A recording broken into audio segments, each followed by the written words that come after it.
नमस्कार। अभी हम मौजूद हैं सफीदो विधानसभा के गांव कालवा में और आपको बता दें कि यहां पर सांसद जो दीपेंद्र सिंह हुड्डा जो है वो यहां पर पहुंचने हैं और हरियाणा मांगे हिसाब अपनी पद यात्रा लेकर यहां पर पहुंचे हैं। और आप तस्वीरों में देख सकते हैं कि किस तरह से चारों तरफ जो है कार्यकर्ताओं का माहौल, आप उत्साह और जोश देख सकते हैं कि किस तरह से सांसद दीपेंद्र सिंह हुड्डा को देखने के लिए जो तमाम महिलाओं की बात हो चाहे पुरुषों की बात, काफी संख्या में और बहुत बड़ा पंडाल जो है लगा रखा है और पूरा जो सफीदों के अंदर जो पूरी गूंज उठ चुकी है। लाइव तस्वीर में बने रहिएगा। फिलहाल हम सफीदो विधानसभा के पिल्लू खेड़ा के गांव से हम आपको लाइव तस्वीरें दिखाने, तो हमारे साथ बने रहिएगा और इस वीडियो को, इस खबर को शेयर करते रहिएगा।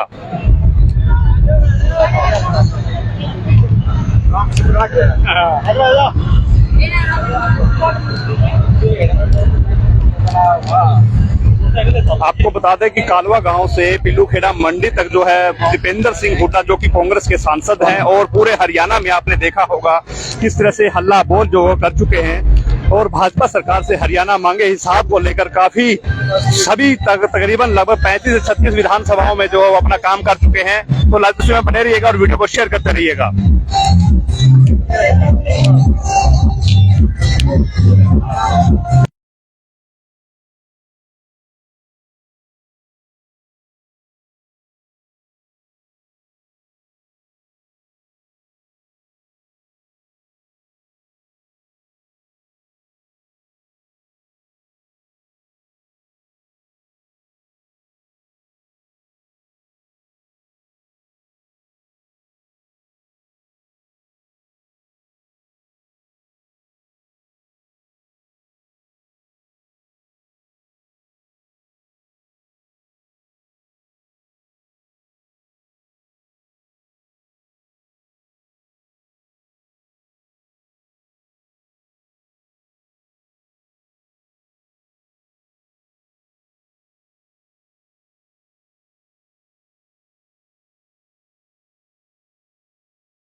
जो साथी देर से जुड़े हैं और हमने म्यूट किया था क्योंकि डीजे पे सॉन्ग कर रहे थे, लेकिन इसके हम बताते हैं कि अभी हम फिलहाल मौजूद हैं सफेदो विधानसभा के खंड पिल्लू खेड़ा में। और आपको बता दें यहाँ पर कालवा गांव में जो कांग्रेस के सांसद हैं दीपेंद्र सिंह हुड्डा आज अपनी हरियाणा मांगे हिसाब पद यात्रा लेकर यहाँ पर पहुंचे हैं। और कांग्रेसी कार्यकर्ताओं का आप हुजूम देख सकते हैं, किस तरह कार्यकर्ताओं में जोश और उत्साह देखने को मिल रहा है। ढोल नगाड़े बज रहे हैं और चारों तरफ जो है लगातार जो है दीपेंद्र हुड्डा के नारे लगाए जा रहे हैं।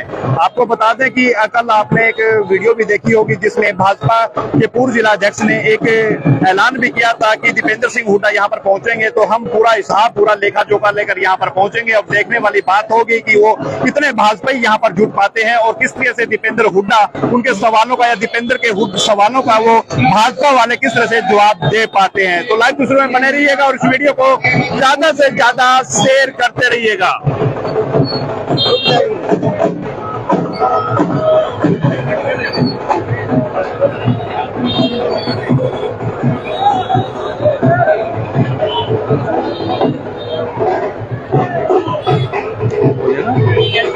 बस इतना ही है, फुल हो गया, फुल हो गया।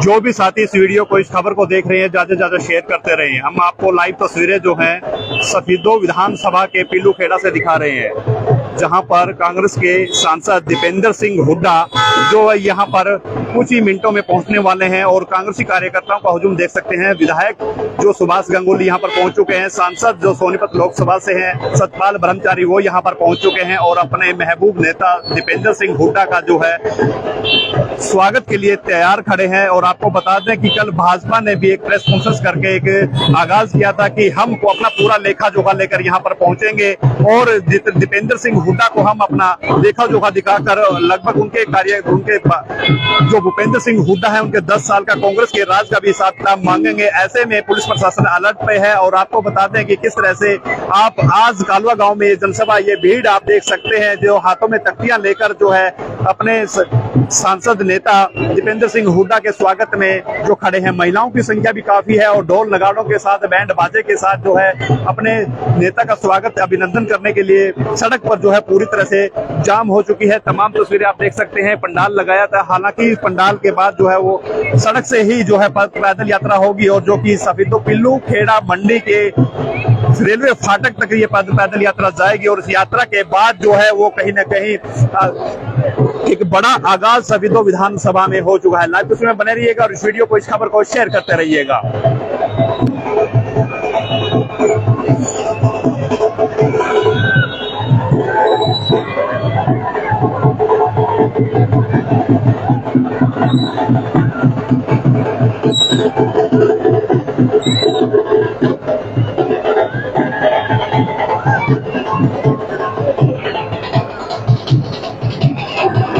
थोड़ी सी जूमिंग करिए।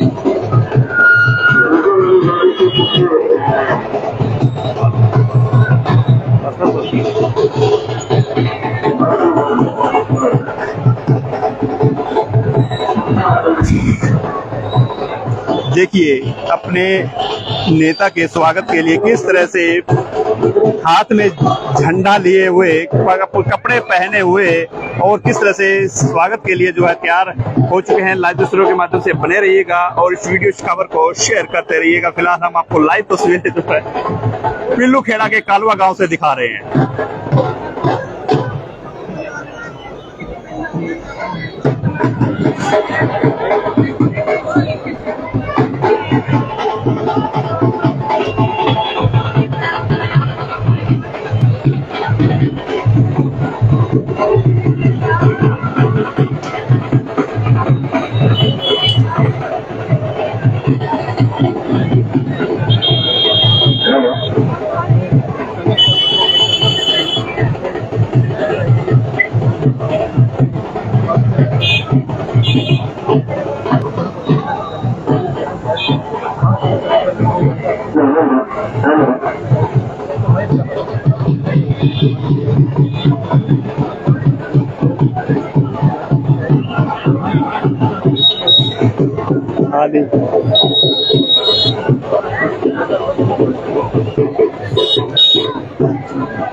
बंद कर रहे हो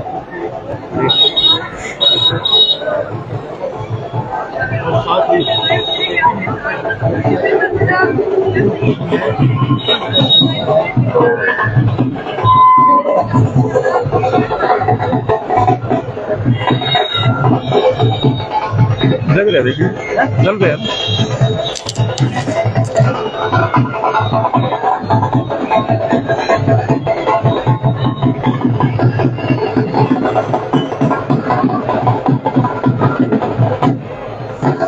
विक्रम अंदाज हरियाणा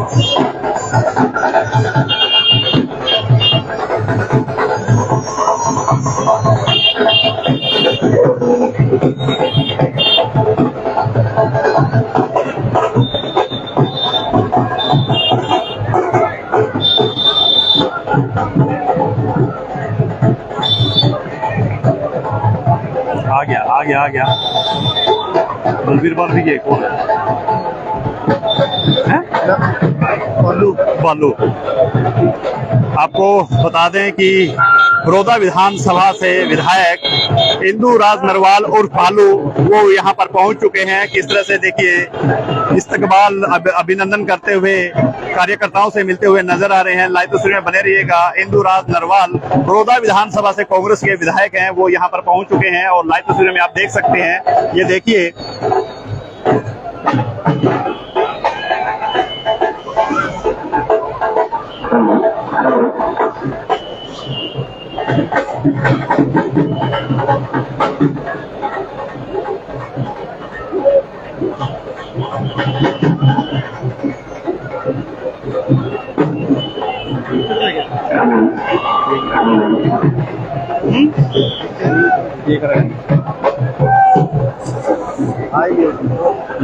कोई भी है यही बोलना इस भैया आगे खड़ी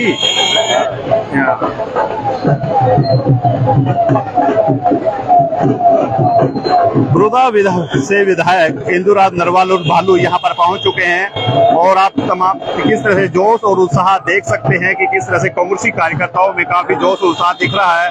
लेकिन कहीं न कहीं जैसे हरियाणा मांगे हिसाब को लेकर लगभग 35 से 36 विधानसभाओं में जो है वो अपनी यह पद यात्रा कर चुके हैं। लगभग 1.5 किलोमीटर तक की ये यात्रा उनकी रहेगी। कालवा गांव से लेकर पिल्लू खेड़ा के रेलवे फाटक तक ये यात्रा जाएगी और आप तस्वीर में देख सकते हैं। देखिए किस तरह से उत्साह और जोश जो है वो कार्यकर्ताओं में दिखाई पड़ रहा है और फिलहाल दीपेंद्र सिंह हुड्डा यहाँ पर पहुंच चुके हैं।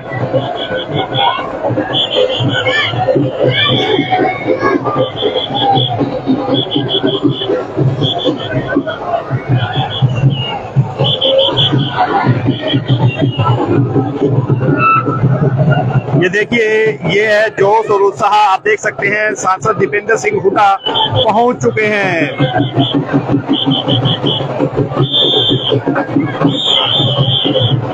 जैसे कि आगाज हुआ था कि पैदल यात्रा करेंगे और यात्रा का आप नजारा देख सकते हैं। ये देखिए किस तरह से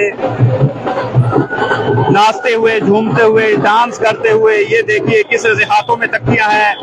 अपने अपने नेता, चाहे दिनेश दरोली की बात हो, सुभाष गंगोली की बात हो, लगातार आप देख सकते हैं। ये देखिए हरियाणा में जो बीजेपी सरकार से साथ मांगने के लिए यहाँ पर पहुंचे हैं और कार्यकर्ताओं का जोश उत्साह आप देख सकते हैं।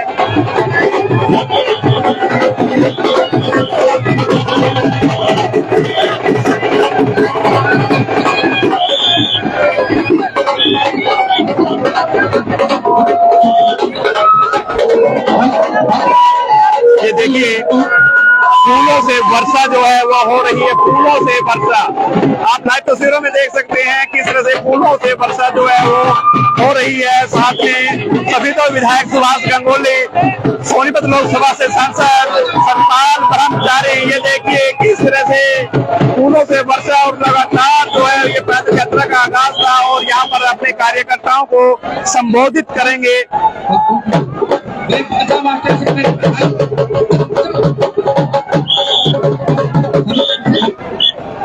थोड़ी कम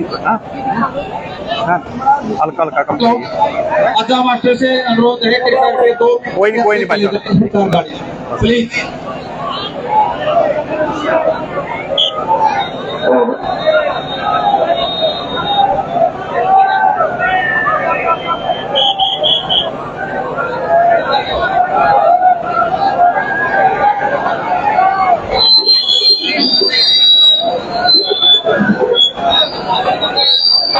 हजारों की तादाद में जो है, हजारों की तादाद में कार्यकर्ता यहाँ पर पहुंच चुके हैं और देखिए पूरा रोड जो है चारों तरफ जहां तक भी नजरें दौड़ाए वहां तक ही कांग्रेस पार्टी की तख्तियां हाथों में लिए, झंडे लिए जो है वो लगातार इस जगह पर पहुंच चुके हैं और पूरा पंडाल जो है वो लगाया गया था। अभी यहाँ पर कार्यकर्ताओं को संबोधित करेंगे, तो लाइव जुड़े रहिएगा और वीडियो को शेयर करते रहिएगा। ये देखिए दीपेंद्र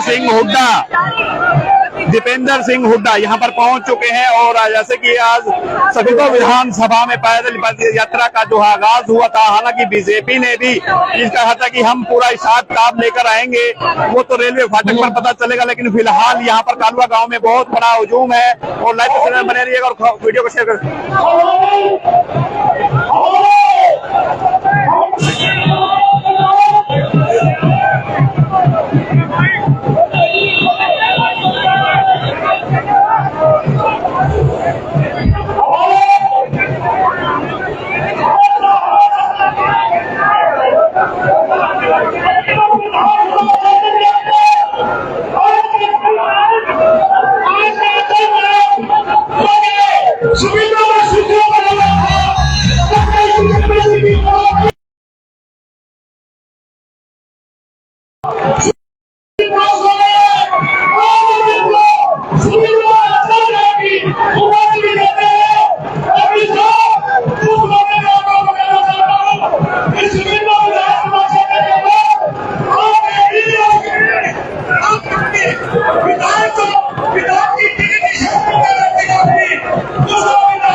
जीवांशु भी आ रहे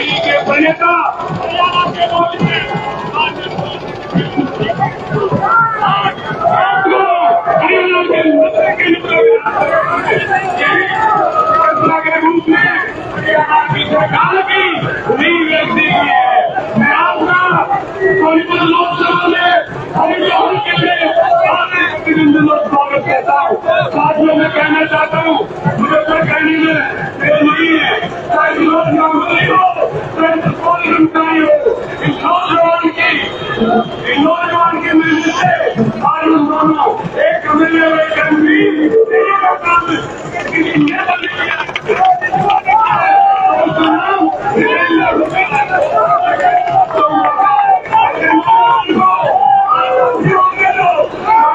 मुख्यमंत्री बनेंगे और 3 नवंबर तभी तो हरियाणा में नंबर 1 होगा। आज में काम आगे रहती है, सभी बड़ी रहती है। आपसे कहना चाहता हूँ, ऐसा नौजवान मुस्लिम क्रांति को साथ लेंगे चलने वाला मैंने काफी आनंद है।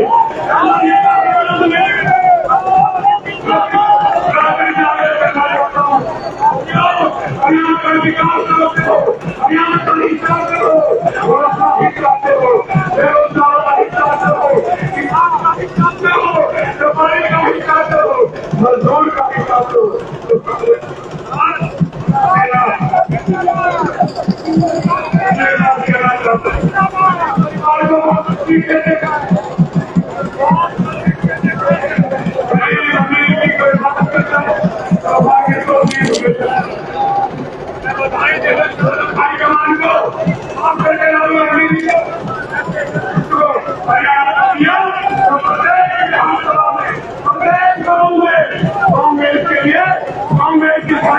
गाँव से कितने दूर है? गाँव से कितने हैं? गाँव से कितने दूर है?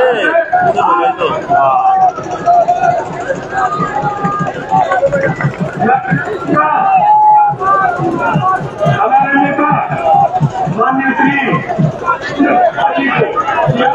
अपना संबोधन में और इस देश की जनता सभी और इस क्षेत्र की धन्यवाद।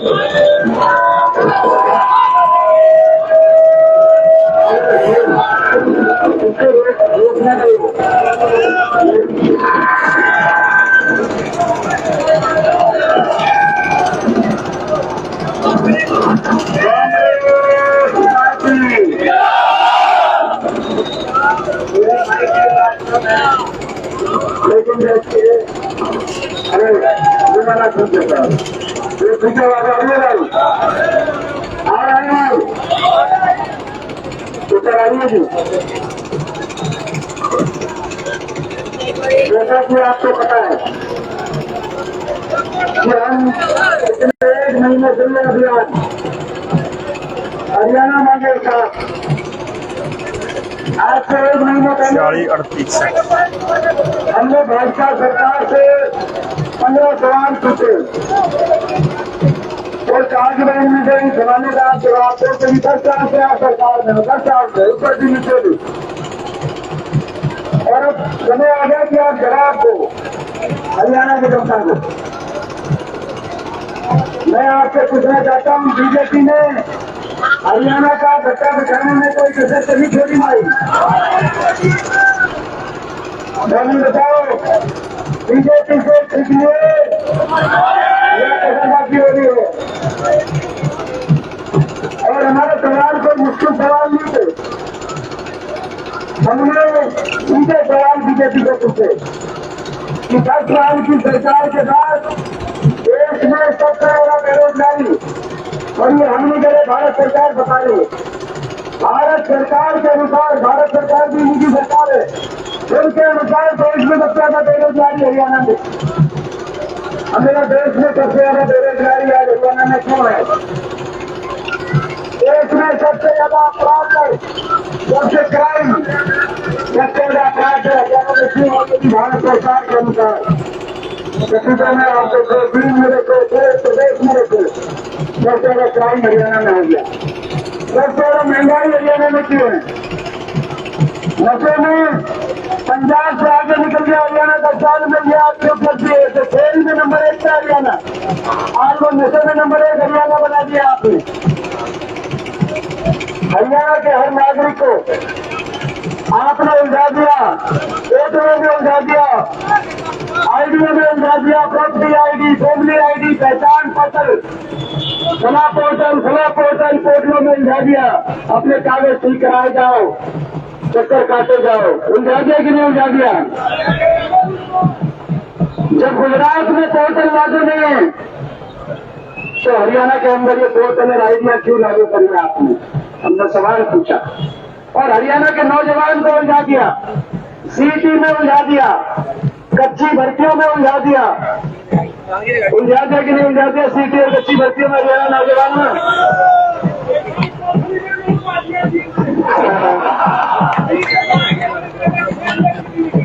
एक बात है। ये आगे जो अपने तख्ती ऊपर कर रहे हैं, देख ली तख्ती नीचे कर लो भाई। ये आपस में जब ये बाद में देखो तख्ती अपनी कर लेना, अभी तख्ती नीचे कर लो। अब भाई ये राहुल आडवा जो है ये अपनी तख्ती नीचे करा लो, जब चलेंगे तब देख लेंगे, कोई बात नहीं। तो उलझा दिया हरियाणा के आम आदमी को, तो उलझा दिया पोर्टल और आईडियो में, नौजवान को उलझा दिया सीटी में, कच्ची भर्तियों में। गरीब आदमी की सारी स्कीम्स बंद कर दी, 100 वर्ष के तमाम की स्कीम बंद कर दी, पीने के पानी की टंकी टूटी और पानी का मुफ्त कनेक्शन ऐसी समाज के परिवारों को मिलता था हमारे समय। कोई नई टंकी टूटी तो पानी का कनेक्शन दिया नहीं, लेकिन पानी के बिल पकड़ा दिए कि नहीं पकड़ा दिए बिल गरीब आदमी को। मैं पूछना चाहता हूँ आपसे, 10 साल बीजेपी सरकार में किसी ऐसी समाज, बैकवर्ड समाज, बीपीएल की 36 बिरादरी को एक कोई 100 गज का प्लॉट किसी गांव में मिला हुआ बताओ? मिला हुआ किसी को? किसी का मकान आया किसी गांव में? हमारे समय इंदिरा आवास योजना होती थी, गरीब की स्कीम्स खत्म कर दी, पक्की नौकरी खत्म कर दी, कौशल निगम ले आए, जो बाबा साहब के संविधान में जो अधिकार दिए गए हैं, पक्की नौकरी का अधिकार और पक्की नौकरी में आरक्षण का अधिकार, वो समाप्त कर दिया। पक्की नौकरी खत्म कर दी, कौशल निगम की कच्ची भर्ती हरियाणा में शुरू करा दी, बिना रिजर्वेशन, बिना पेंशन। और फौज की जो पक्की भर्ती होती थी वो उसमें भी पक्की भर्ती को वापस लेकर अग्निवीर की योजना ले आए। हरियाणा को विकास की पटरी से इतनी बुरी उतारा इन्होंने। और उसके बाद अहंकार इतना, एक ऐसी सरकार जो अहंकार के लिए जाने जाएगी, घमंड के लिए जाने जाएगी। कोई ऐसा वर्ग नहीं जिस वर्ग का अपमान इस सरकार ने नहीं किया अपने अहंकार से। जब किसानों ने अपनी एमएसपी के लिए मांग करी, 750 किसानों की जान की कुर्बानी इस सरकार ने ली कि नहीं ली, मैं आपसे पूछना चाहता हूं। और एक शब्द सहानुभूति का नहीं कहा गया। ऐसी सरकार, इतनी अहंकारी सरकार, सरपंच गए अपने अधिकारों के लिए, सरपंचों पे लाठीचार्ज, कर्मचारी ओल्ड पेंशन स्कीम के ले गए, कर्मचारियों पे लाठीचार्ज, 5000 स्कूल बंद कर दिए गरीब आदमी के, छोटे छोटे बच्चे 500 स्कूलों के आके धरने पर, पहली दूसरी क्लास के छोटे छोटे बच्चों को धरने पे बैठना पड़ा। लेकिन इस सरकार के दिल में दया का भाव नहीं आया। ऐसी अहंकारी सरकार ये साबित हुई। हमारी बेटियों को अपने न्याय के लिए लड़ाई लड़नी पड़ी। हमारी खिलाड़ी बेटी, वो खिलाड़ी बेटियां जिन पर दुनिया में जिन्होंने हमारा नाम ऊंचा करने का काम किया है, 6 ओलंपिक विजेता बेटियां दिल्ली की जंतर मंतर की सड़कों पर अपने न्याय मांगती रही, 6 महीने तक धरने में बैठी रही। दिनेश फोगाट, साक्षी मलिक, क्या कसूर था इनका? और दिल्ली की सड़कों पर उनको घसीटा गया। जब दुनिया के पहलवान तैयारी कर रहे थे ओलंपिक में मेडल लाने की, हमारी खिलाड़ी बेटियों को दिल्ली की सड़कों पर सरकार घसीटवा रही थी। जब मेडल आता है तो इनके पास फोन जाते हैं बड़े बड़े मंत्रियों के, मगर उस समय 6 महीने तक उनका फोन किसी ने नहीं उठाया। एयरपोर्ट दिल्ली पे जब ये पहुंचेंगे मेडल लेकर, तो एयरपोर्ट पे पूरी भारतीय जनता पार्टी का मंत्रिमंडल एयरपोर्ट पे पहुंच जाता है फोटो खिंचवाने के लिए। लेकिन जंतर मंतर उनके घर के बाहर बैठ के जो धरना दौड़ी थी, उनसे मिलने 6 महीने तक कोई नहीं गया। इतना अहंकार। हमने सवाल पूछा बीजेपी से, आज हरियाणा के साथ इतनी नाइंसाफी आपने करी और अभी नाइंसाफी चल रही है। आपने देखा इस बार बजट में, आपने देखा हरियाणा को 1 पैसा मिलना तो दूर की बात है। देश में सबसे कम बजट अगर मिला पूरे देश में, तो हरियाणा प्रदेश को मात्र 1%, केंद्र सरकार का 1%। हरियाणा से 7 रुपए केंद्र सरकार लेती है और मात्र 1 रुपए हरियाणा को वापस देती है।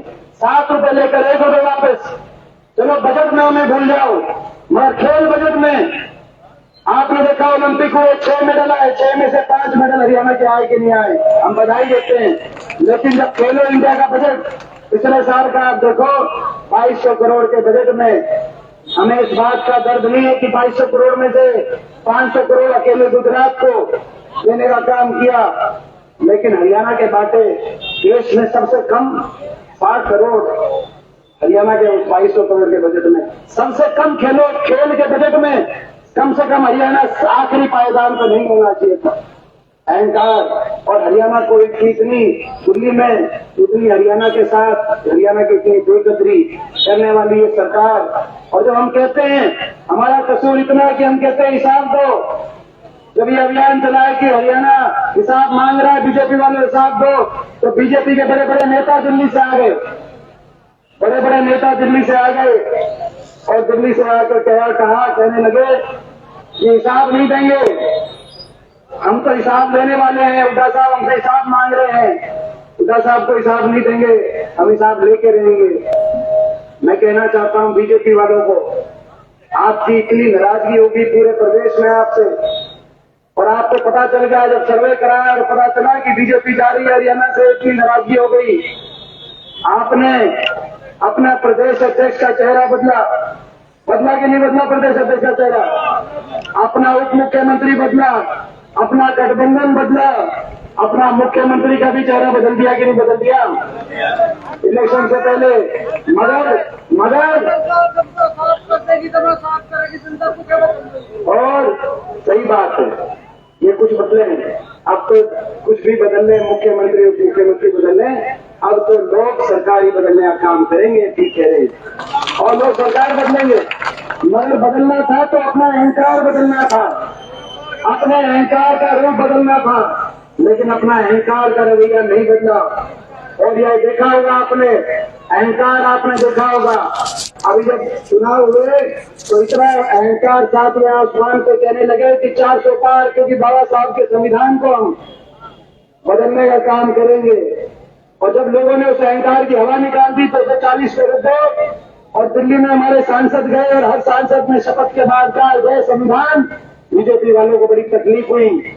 आपने देखा होगा लोकसभा के अंदर कौन लोकसभा देखता है, बीच में आसन से टिप्पणी आई माननीय हमारे स्पीकर साहब की ओर से कि जय संविधान नारे की कोई आवश्यकता नहीं है। और जब पूरे सदन में 500-550 सांसदों के बीच में मैंने खड़े होकर अकेले ने कहा कि जय संविधान नारे पे कोई आपत्ति नहीं होनी चाहिए, देश जय संविधान से चलता है, तो मेरे को क्या कहा आपने सुना होगा, जब मैं अकेला खड़ा हुआ कि जय संविधान का नारा यहाँ पर गूंजेगा, तो मेरे को कहा, क्या कहा, बैठ जाओ। ये कहना बैठ जाओ। बीजेपी वालों को कहना चाहते हैं, मैं बीजेपी वालों को बताना चाहता हूँ, मेरे को तो आप कह सकते हो बैठ जाओ, लेकिन जय संविधान नारे की गूंज को बैठने नहीं देंगे। देश के कोने कोने में नारे गूंज जाएगी।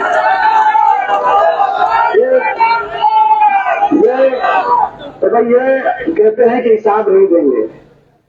दिल्ली से इनके नेता आते हैं, बड़े बड़े नेता आते हैं, कहते हैं 10 साल हरियाणा का हमने भ्रष्टाचार बता दिया हो, देश में सबसे ज्यादा बेरोजगारी, सबसे ज्यादा महंगाई, सबसे ज्यादा नशा, सबसे ज्यादा अपराध, सबसे ज्यादा विदेश में पलायन करने पे हरियाणा में नौजवान मजबूर, सबसे ज्यादा हरियाणा में भ्रष्टाचार भले हो लेकिन हिसाब नहीं देंगे। तो मैं बीजेपी वाले दिल्ली के नेताओं को कहना चाहता हूं कि आप हरियाणा को जानते नहीं हो, आप हिसाब नहीं देने की बात कर रहे हो, कहाँ आके बात कर रहे हो? ये हरियाणा है प्रधान, ये हरियाणा है, ये हरियाणा है प्रधान। यहाँ यहाँ हम यहाँ हरियाणा में हरियाणा का आदमी सीधा हो सकता है, हरियाणा का आदमी ईमानदार हो सकता है, शरीफ हो सकते हैं। हरियाणा का आदमी ठगा जाता है, हम दिन में कई बार भी ठगे जाते हैं, लेकिन जब ठगे जाते हैं तो दिल में पीस लेकर, दिल में दर्द लेकर हम आगे बढ़ते हैं। तो ठग के जाता है उससे हिसाब लेना भी जानते हैं और उसका हिसाब बराबर करना भी जानते हैं। ये हरियाणा की बात है सर। बीजेपी वालों 15 सवाल पूछे थे, आप जवाब नहीं दे रहे। और सुनो, एक और बात कह रहे थे, एक और बात कहते हैं बीजेपी वाले, कहते हिसाब नहीं देंगे, हम तो 10 साल से हिसाब लेंगे। मैं कहता हूं धन्यवाद, हिसाब लिया जाता है जो सत्ता में हो और लेता वो है जो विपक्ष में हो। बीजेपी ने मान लिया है कि बीजेपी विपक्ष में जा रही है, कांग्रेस सत्ता में आ रही है। हमको हिसाब ले लो। बात ये बीजेपी वालों से कहना चाहता हूं, अगर आप हिसाब नहीं दोगे तो मैं लिख के हिसाब दे रहा हूं। लोकसभा चुनाव में हरियाणा की जनता ने बीजेपी को कर दिया था हार, विधानसभा चुनाव में कर देंगे साफ। हम हिसाब दे देते हैं। और ये लड़ाई हरियाणा के भविष्य को बचाने की लड़ाई है। ये लड़ाई हरियाणा के नौजवान के भविष्य को बचाने की लड़ाई है। ये लड़ाई किसान को, गरीब को, मजदूर को मान सम्मान दिलवाने की लड़ाई है। ये लड़ाई बाबा साहब भीमराव अम्बेडकर के संविधान को बचाए रखने की लड़ाई है। ये लड़ाई 2 महीने के बाद बड़े बुजुर्गों को देश में सबसे ज्यादा 6,000 बुढ़ापा पेंशन दिलवाने की लड़ाई है। ये लड़ाई महंगाई की कमर तोड़ने की, जिस महंगाई ने हर घर की कमर तोड़ रखी है, महंगाई की कमर तोड़ने की और हरियाणा के बिजली उपभोक्ता को 300 यूनिट हिमाचल प्रदेश की तर्ज पर और कर्नाटक की कांग्रेस सरकार की तर्ज पर 300 यूनिट फ्री बिजली दिलवाने की लड़ाई है। और भाई ये लड़ाई हमारी माताओं और बहनों को 500 रुपए में गैस का सिलेंडर दिलवाने की लड़ाई है। अब मैं आपसे पूछना चाहता हूं, आपने सुना होगा बीजेपी की सरकार ने 1 हफ्ते पहले घोषणा करी, 500 रुपए सिलेंडर की करी कि नहीं करी घोषणा? ये सुनो, अरे 10 साल हमारे समय 400 रुपए में सिलेंडर था। मैं अपनी काफी भाइयों से कहना चाहता हूँ, आप उनके झांसे में मत आना। 10 साल तक 1100 में सिलेंडर दिलवाने का काम किया। 10 साल तक 1200 तक भी पहुंच गया था, कभी 1000, कभी 800। और जब आखिरी महीना अभी तक तो लागू नहीं हुई, लागू होते बोला भाई 10 साल तक तो ठीक बात है ना, 10 साल तक तो भाई 1100, 1200।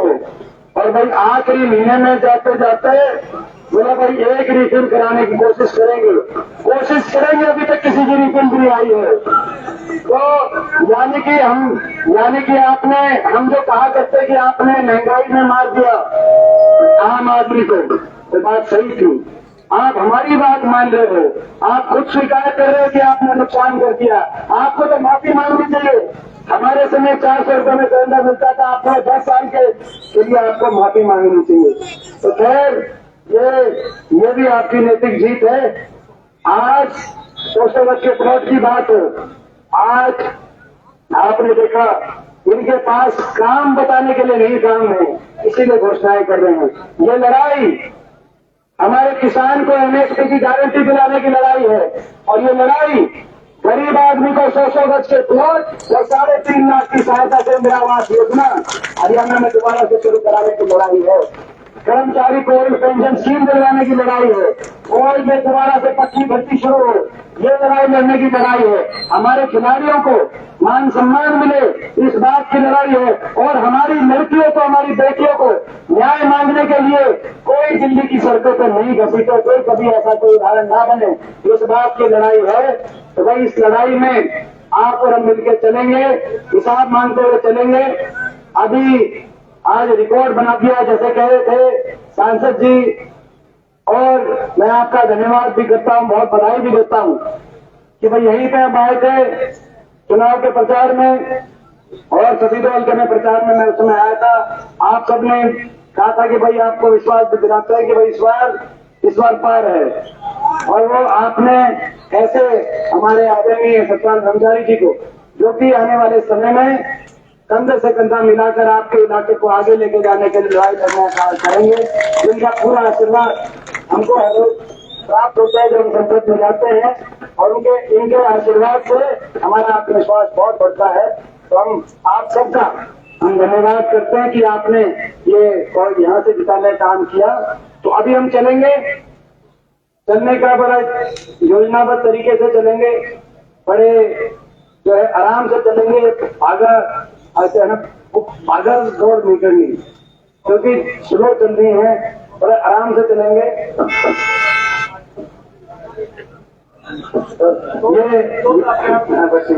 ये अपना आराम से चलेंगे। देखो इसमें ये है कि भाई ये वाली गाड़ी है ना मीडिया वाली, ये मीडिया की गाड़ी है, ये इन्होंने लगाओ इसके स्वागत के गेट के नीचे मीडिया की गाड़ी है। इस गाड़ी के पीछे हम चलेंगे, क्योंकि मीडिया वाले जो हैं भाई जो फोटो लेना तस्वीर लेना चाहे लेते सारे हैं, दिखाते कम है हमारे, लेकिन ये इसमें स्वागत है मीडिया वाले आए हमारी फोटो लें और अपना तस्वीर भी लें।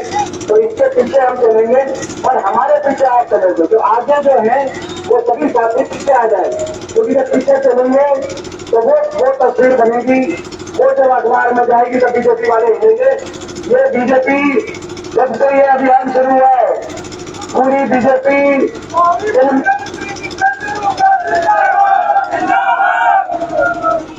जब से अभियान शुरू हुआ है पूरी बीजेपी दिलमिलाई हुई है कि नहीं दिलमिलाई हुई है? सबने मजा लिए होंगे। तो ये क्योंकि हम सच्चाई के सवाल पूछ रहे हैं, ईमानदारी के सवाल पूछ रहे हैं, जिनका जवाब इनके पास नहीं है। तो ये लड़ाई लड़नी है, और इस लड़ाई में एक कदम आगे बढ़ाएंगे। मुझे पता चला कि यहाँ पे बड़ी बारिश भी हुई है,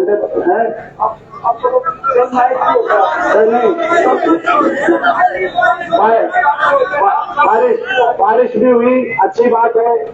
ये आप ये मानना कि ये बीजेपी से हिसाब मांगने के अभियान को भगवान का भी आशीर्वाद पूरा प्राप्त है। भाई ये ऊपर से ये जो छिड़काव हुआ है, ये मानना गंगा जल बरसा है। भगवान ने कहा है, भगवान राम भी ऊपर बैठे करेंगे बीजेपी वाले और मेरे नाम से राजनीति करके, और राम रूपी जनता को भूल गए। न गरीब के लिए काम किया, न किसान के लिए ना काम किया, तो राम रूपी जनता को भूल गए और मेरे नाम से राजनीति करके। तो इसीलिए इनसे हिसाब मांगो। और भाई गंगा जल भी भगवान ने इसमें छिड़का है कि पुण्य का काम है, भाई करते रहो, बीजेपी को करना चाहिए। तो अभी चलेंगे अपनी जीते सारे धाम, जहाँ भगवान के धाम है वहाँ कांग्रेस जीत के आई है। और भाई मैं माननीय हमारे सांसद साहब के सामने कहना चाहता हूँ, सुभाष देशवाल को जिताओ, फिर चेक बुक यही मिल जाएगी और आप मुख्यमंत्री होंगे, और यदि मंत्री होगा मैं आपको ही बोलूँ। तो आप यहाँ से चलेंगे भाई। अच्छा एक बात बताओ, कौन कौन पूरा चलेगा भाई? बताओ भाई। देखो हमारी काकी भाई सारी हाथ मारू टोटली। अच्छा एक और बात रहेगी, ये बहुत अच्छी जो है, मैं अपने गांव का धन्यवाद करता हूँ, क्योंकि एक बात बताई गई कि टिटोली, बताई क्या गई मेरे को पता बचपन से कि भाई टिटोली गांव और अपना एक गांव है। मैं इसीलिए धन्यवाद करता हूँ कि जब इतिहास लिखा जाएगा और इस चुनाव का वर्णन होगा, इस लोकसभा चुनाव में ये सही बात है कि देश में सबसे ज्यादा, देश में 28 प्रदेशों में कांग्रेस पार्टी की और विपक्ष की सबसे ज्यादा मत प्रतिशत, अगर कहीं किसी प्रदेश में सबसे ज्यादा वोट परसेंटेज आई, मत प्रतिशत आई, तो दक्षिण के तमिलनाडु, केरल, कर्नाटक में नहीं, तो हरियाणा में सबसे ज्यादा मत प्रतिशत विपक्ष को मिली। और हरियाणा में सबसे ज्यादा मत प्रतिशत कहीं मिली तो रोहतक लोकसभा में मिली कि नहीं मिली? देश में मत प्रतिशत में दूसरी सबसे बड़ी जीत रोहतक के अंदर हुई। देश में दूसरी छोटा सा प्रदेश है, लेकिन दूसरी बड़ी जीत होना बड़ी बात है। और रोहतक में मत प्रतिशत की बड़ी बात आई तो टिटोली गांव का नाम नंबर 1 पे पाया गया। तो मैं इसका धन्यवाद, भाई मैं आज धन्यवाद इस बात का आपको भी धन्यवाद कर दूंगा। भाईचारे में धन्यवाद करने से नहीं तो मेरे नंबर कम हो जाएंगे, मैं बताऊँ आपको। तो इस बात का मैंने वैसे तो सभी भाई आपने देखा कि हर गांव से हर शहर से हम जीते, हर गांव हर शहर छत्तीस बिरादरी में हर बूथ से हम जीते वहां। लेकिन टिटोली गांव में क्योंकि सांगी गांव से भी टिटोली गांव कहीं ना कहीं, तो ये मैं यहाँ पे धन्यवाद करना मैंने अपना फर्ज माना। तो भाई आपके लिए हमेशा जो है हमेशा आपके आशीर्वाद के लिए आज विश्वास को हम हमेशा बनाए रखेंगे। अब सिस्टम से चलेंगे, जल्दी कोई भागना नहीं है, क्योंकि भागोगे तो भाई देखो कई तो बड़े बुजुर्ग है ना, बड़े आराम से चलेंगे, कोई जल्दी नहीं। तो अब हम यहाँ पे पहुंचेंगे जहाँ ये जो लाइन है मीडिया वाली, आप इसके पीछे हो लेना, सारे पीछे हो लेना, सिस्टम से आराम से चलेंगे, कोई जल्दी नहीं। आओ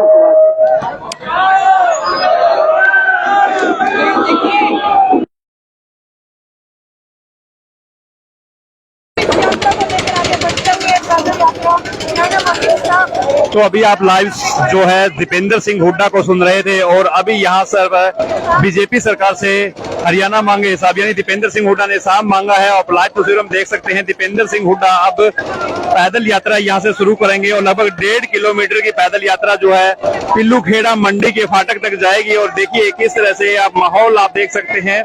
और अभी जो है अब पूरा जो सिस्टम जो है वो बन चुका है और पूरे अच्छे तरीके से जो है वो देखिए, ये देखिए